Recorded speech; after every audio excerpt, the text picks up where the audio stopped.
Hi friends, అందరికీ నమస్కారం. మనం ఈరోజు ఉసిరికాయ ఊర పచ్చడి అది తయారు చేయ విధానం తెలుసుకుందాము. ముందుగా ఉసిరికాయలు శుభ్రం చేసి వాటిని బాగా నూనెలో వేంపుకోవాలి. ఆ తర్వాత దానికి తగ్గట్టుగా కొంచెం చింతపండును నానబెట్టుకోవాలి. తర్వాత తగినంత కారం మరియు దాంట్లో తగినంత ఉప్పు రెడీ చేసుకోవాలి. ఈ చింతపండును గుజ్జును మిక్సీ పట్టి ఒక పాత్రలోకి తీసుకోవాలి.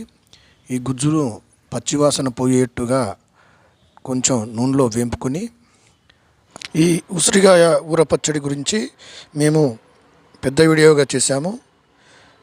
ఈ చిన్న వీడియో షార్ట్ వీడియో కింద లింక్ ఉంటుంది. ఆ లింక్ క్లిక్ చేస్తే ఆ పెద్ద వీడియో వస్తుంది. దాన్ని చూసి ఉసిరికాయ ఊర పచ్చడి ఎలా చేయాలో తెలుసుకోండి. మా ఛానల్ను షేర్ చేయండి, లైక్ చేయండి, సబ్స్క్రైబ్ చేయండి.